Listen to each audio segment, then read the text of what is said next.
Dear students, I am Professor Vibhuti Patel, Head of the Department of Economics of SNDT Women's University, Mumbai. Today I am presenting a module 2 of paper 4, Women in Economics. It is titled as Feminization of Poverty, and the course writer for the same is Dr. Reena Marwa, who is a senior academic consultant of Indian Council of Social Science Research, Government of India. Women do 2/3 of the world's work, yet they earn only 1/10 of world's income and own less than 1% of world's property. They are among the poorest of the poor of the world. This is what President of World Bank had to say in 1986. This explains the phenomenon, and which is a global phenomenon, that is called feminization of poverty. And I quote, feminization of poverty is the term given to the phenomenon in which women experience poverty at far higher rates than men, and this is what McDonald Williams Institute scholar has to say. The feminization of poverty is an idea that dates back to 1970s. It was popularized at the start of the 1990s, not least in research by United Nations agencies. In 1992, the UN report found that, and I quote, the number of rural women living in poverty in the developing countries has increased by almost 50% over the past 20 years to an awesome 565 million, from there to 374 million of them only in Asia, 129 million in sub-Saharan Africa. So, that shows the enormity of the problem of feminization of poverty. The concept has various meanings and ramifications, some of which are not entirely consistent with its implicit notion of change. The United Nations Development Programme (UNDP), as does much of the literature on the subject, defines feminization of poverty as a condition wherein the change in poverty levels is biased against women or female headed households. That means, households which are managed by widows, divorcees, single women, unmarried women, and women who are shouldering the main burden of the household, they are poorest of the poor in the world. In other words, it is the rise in difference in poverty levels between women and men poverty groups, between female aided and the male headed households. Since feminization implies change, feminization of poverty does not simply mean higher poverty among women or women headed households. To be clear, it is important to note that feminization is a process, whereas higher level of poverty is a state, and that feminization of poverty is a relative concept based on comparison between poverty among men and women. Poverty and gender inequality have tended to use the idea of feminization of poverty to portray differences between poverty among men and poverty among women, and this approach has tended to overestimate women's poverty through the view that women headed households, defined in whichever manner, are poorer than other households. However, the generalization of such a trend in poverty across the globe is subject to doubt based on particular definition of the term. A single minded focus on women headed households narrows which households we focus on and how we understand what goes on within them. Nevertheless, feminization of poverty has become a growing concern globally and also in our country. UNDP states that 70% of poor across the world are women. In fact, Arjun Sen Gupta committee reports also says the same, that 80% of the unorganized workers are women, and they happen to be the poorest of the poor. Not only that, they manage their household with daily income of ₹20.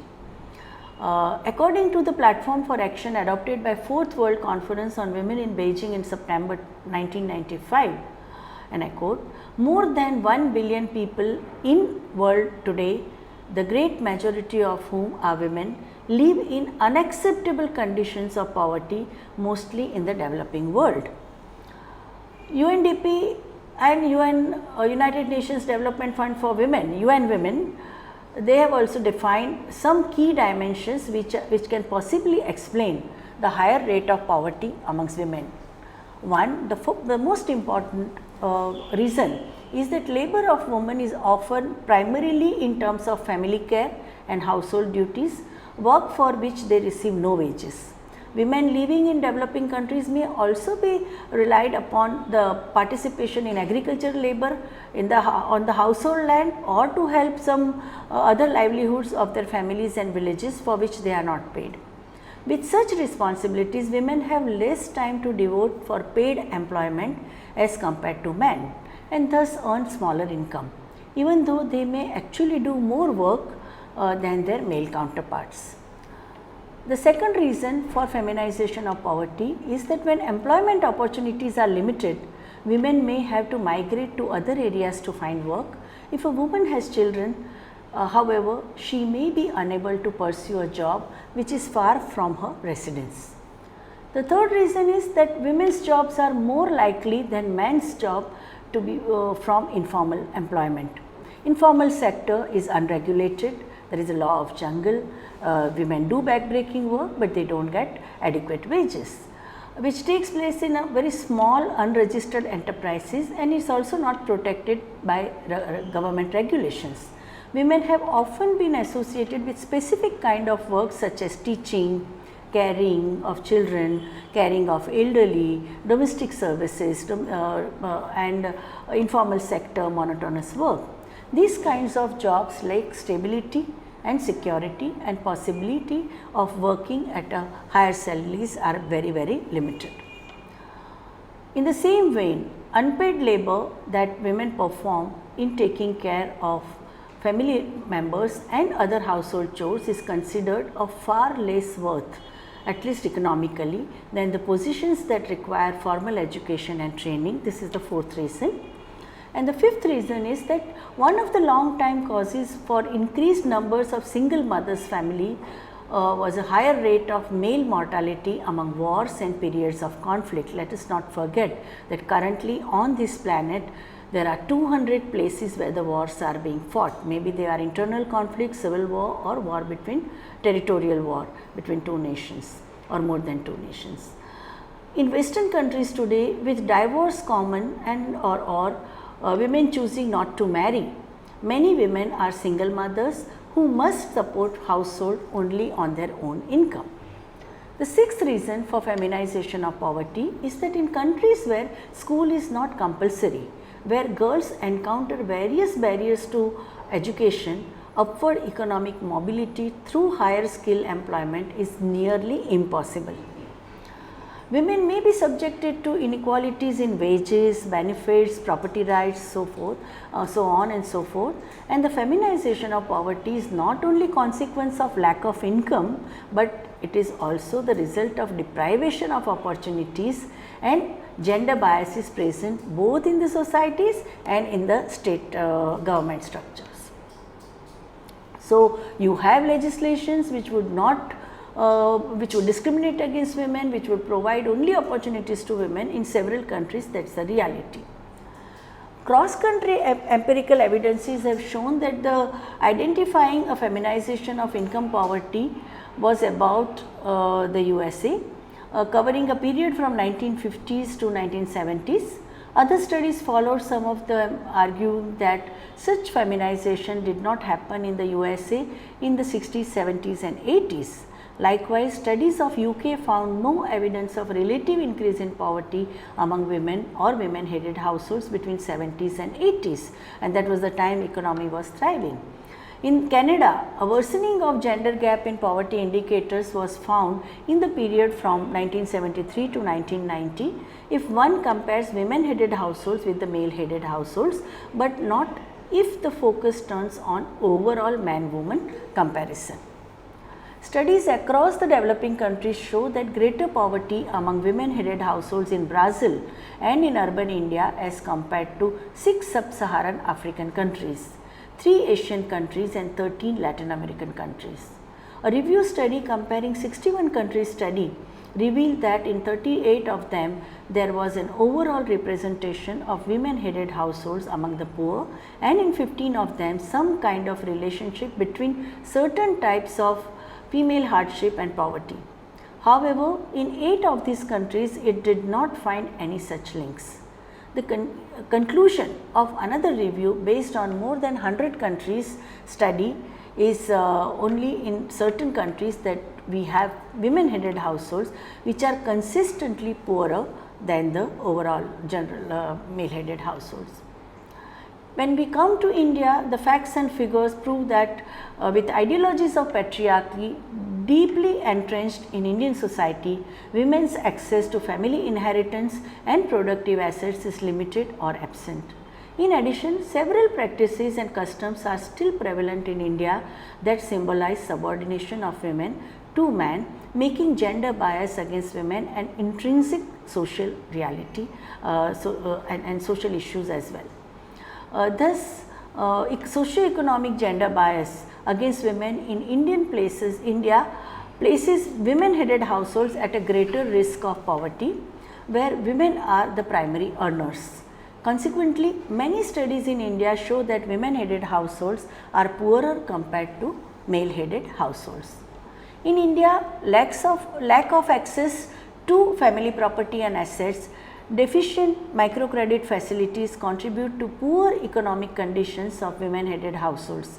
Several studies have pointed out that intra-household discrimination in education against girls, which results in girls possessing less skill than boys, contribute to fewer economic opportunities for women, resulting in higher poverty rates among women headed households.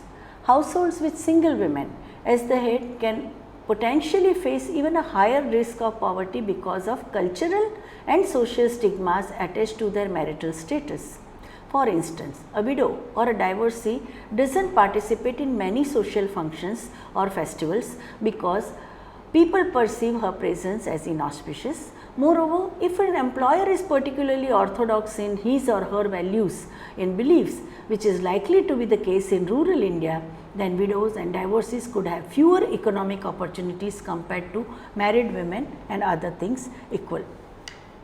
Indira Rajaraman did a study in 2009, and after thorough review of literature and analysis of data from National Family Health Survey of India conducted by International Institute of Population Sciences in Mumbai, concluded that the choice of poverty measures determines whether women headed households are poorer than male headed counterparts. Specifically, only when poverty is measured based on standard of living index, women headed households are poorer than male headed households and not otherwise. We can conclude that feminization of poverty has traditionally been viewed as a global phenomenon and associated with three intuitive notions. One, that women are poorer than men.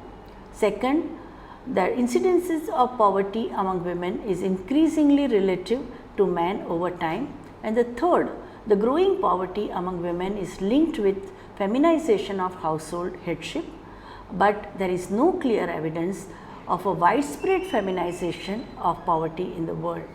And while finding higher levels of poverty amongst women, women headed household is far more common than finding a gender bias in evolution of poverty over time. It is not universal phenomenon that study from Costa Rica brought out. The practice among researchers is generally to measure total family income and total consumption or a satisfaction of basic needs of the household, and then to divide it by number of persons in these households to get per capita estimates. Thus, the unit of analysis of poverty is a household. However, inequalities between men and women cannot be studied having only household as a unit of analysis, as it tends to mask other dynamics and very important dynamics relations between individuals. Most studies are based on surveys of income or surveys of consumption at the household level. Invariably, they neglect any inequalities in the distribution of income within the households. From a gender perspective, such an implicit assumption of perfect distribution can be disputed. and there is no reason to believe that factors that determine gender inequalities will not act within the families. The discussion on feminization of poverty began with submission of Towards Equality report by the Status of Women's Committee in 1974.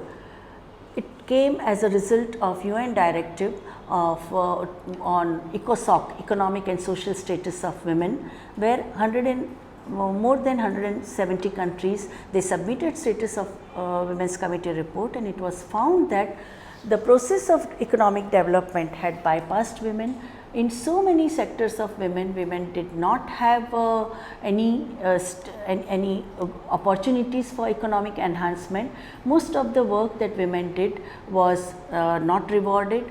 So many activities which women did in terms of augmenting family resources or household resources, they are not monetized. So, that also can be reason for if you go only by the income criteria, you would not consider, you would think that there is a poverty, but at the same time there may be other resources which are non-monetized, which are not part of the cash nexus.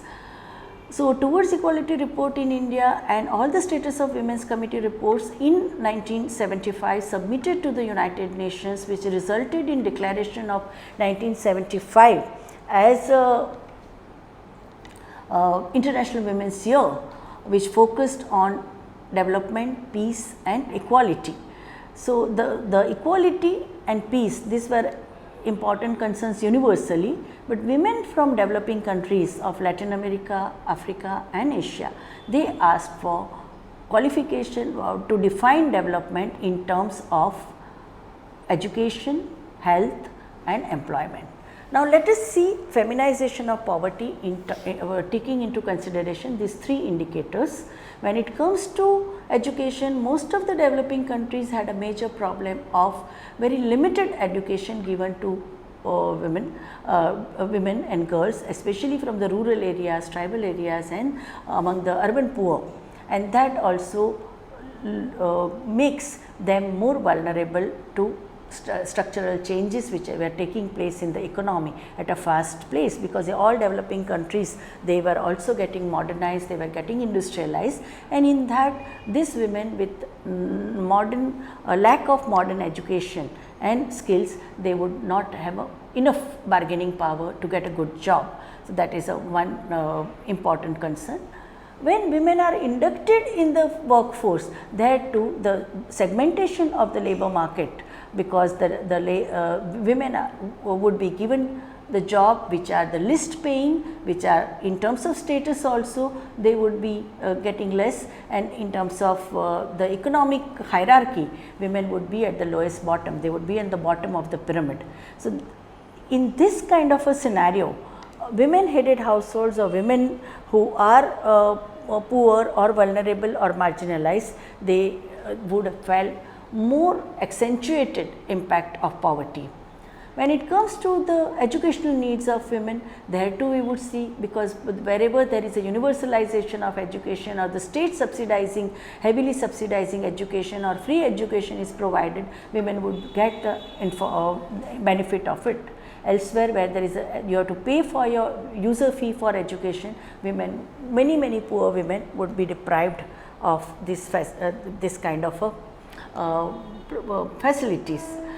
When it comes to health needs of women, there too if women are given the leftover of the household, or majority of women who do not get adequate food and nutrition, their body mass index is affected.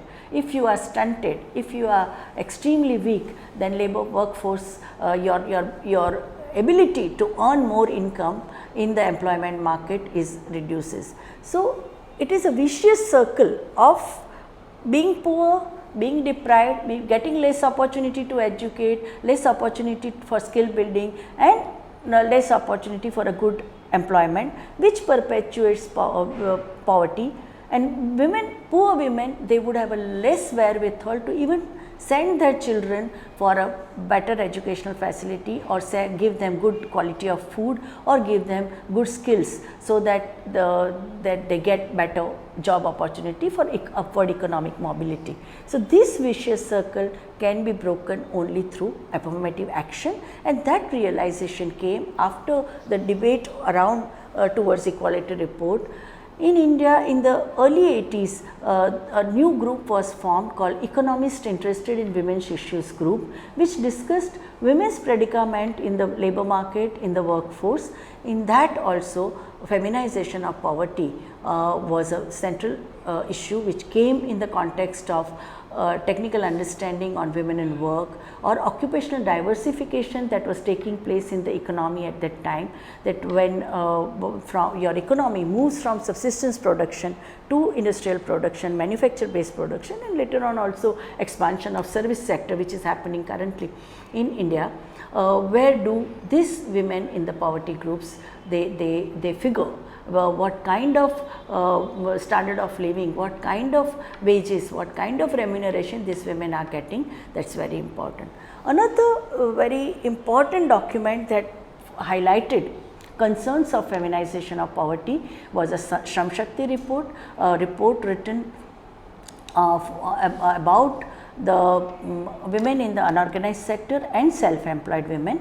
And that also proved that women in this unorganized sector, majority of them, they were poorest of the poor, or they were the ones who were shouldering central or the main economic burden of their household. Even if they had a man, say elderly father, or a father-in-law, or a husband who is unemployed, or who is alcoholic, or and these women had to take up any job that came their way. It was not that they were working less, they were working for 16 hours, 18 hours, but the rewards given to them were very, very less. And when you see that women are predominantly in the unorganized sector, it is nothing but a sign of helplessness. It is not a sign of hopefulness that okay, earlier I did not have any wages, now I am getting some wages, but she has to take up any job that is offered to her.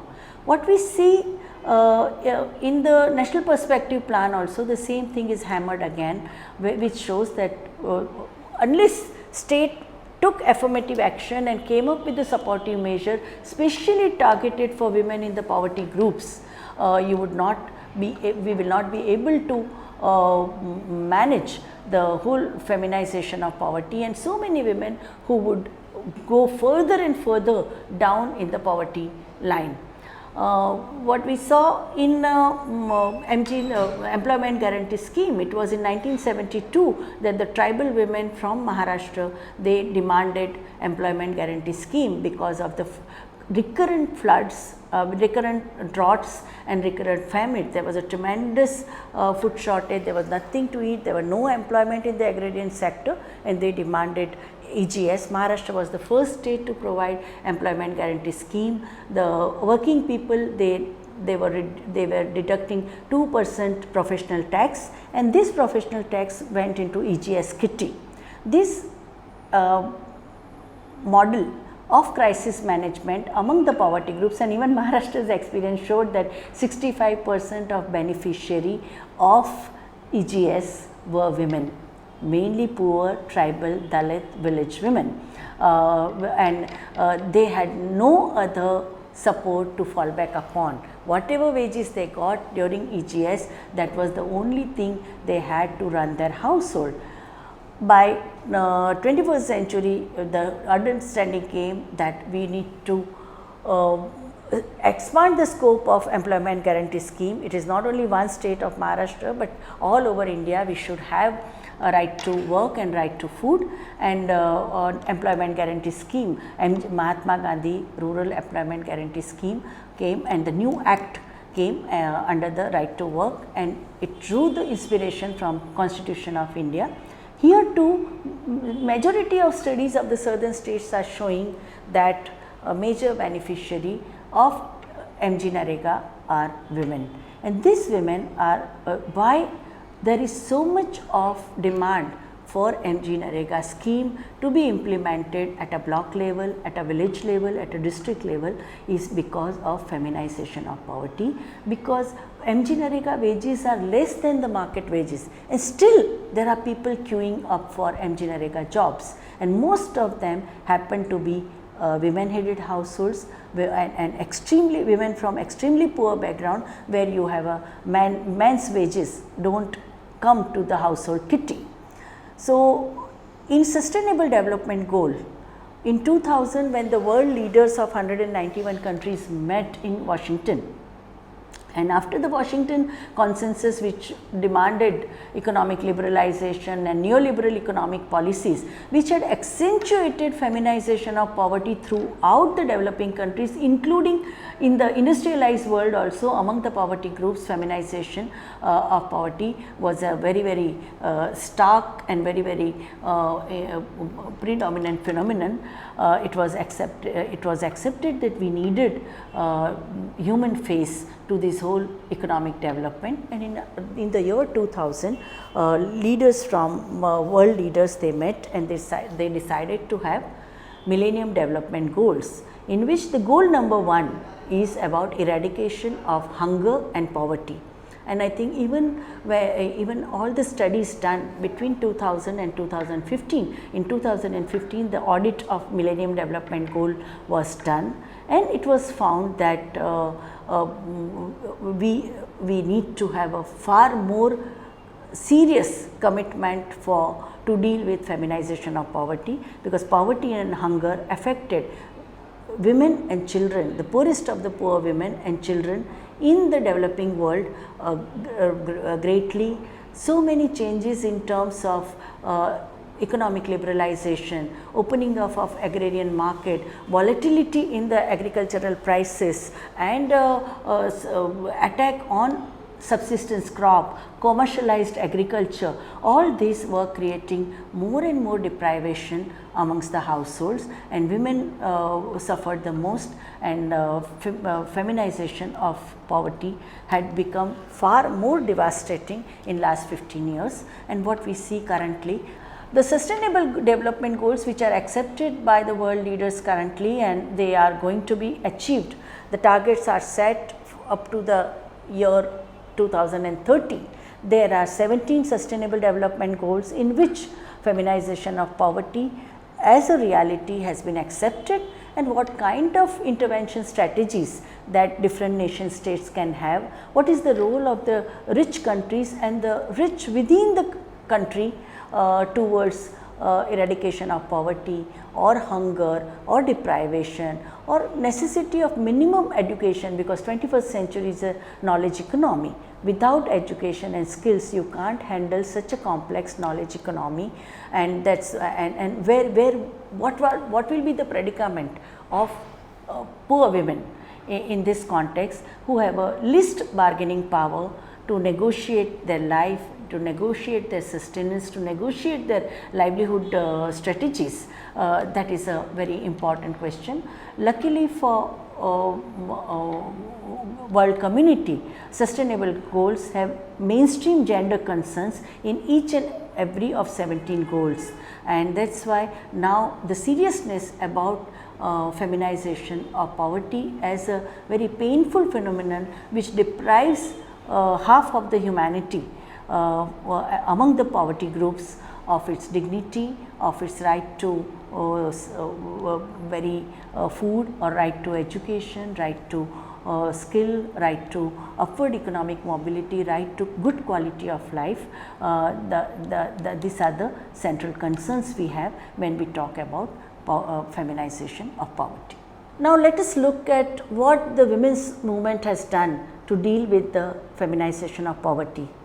Most of the development organizations, there are 3 approaches women's rights organizations and the gender experts have had in terms of dealing with feminization of poverty.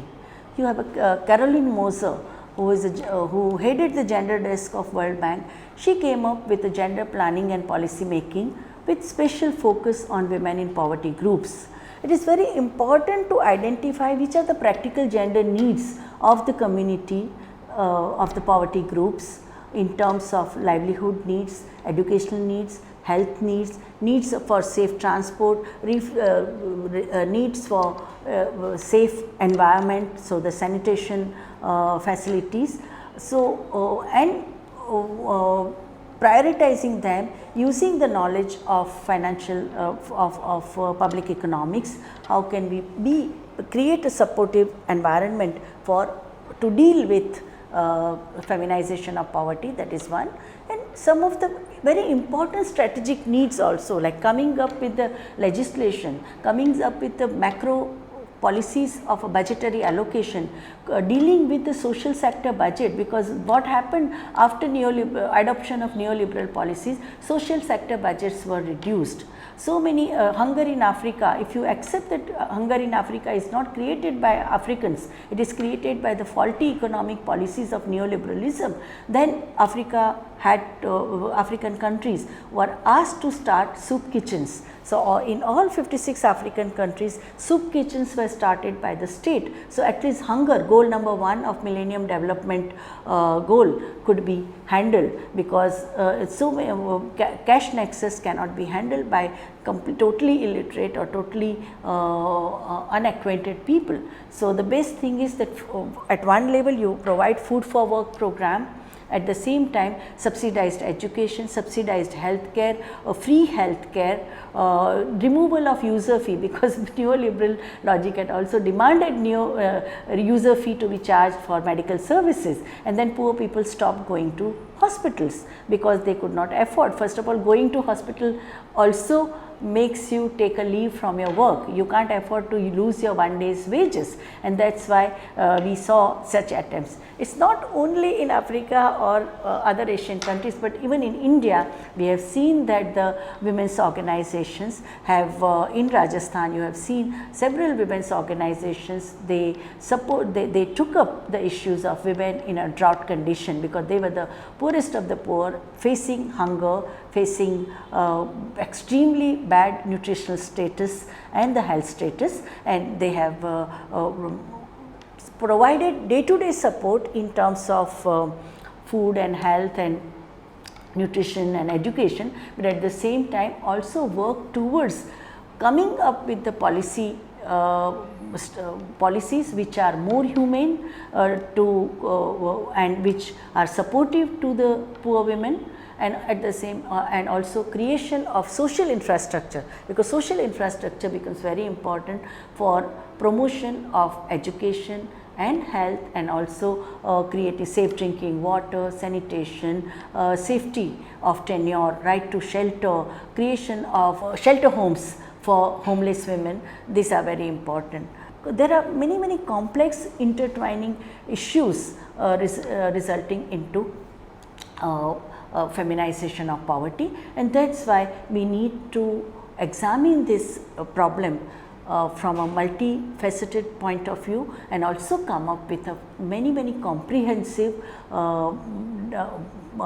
programs and schemes, and also financial allocation and affirmative actions for hand holding of the sections of populations which are affected by, and especially the women who are facing attack and onslaught of poverty, deprivation, hunger and ill health.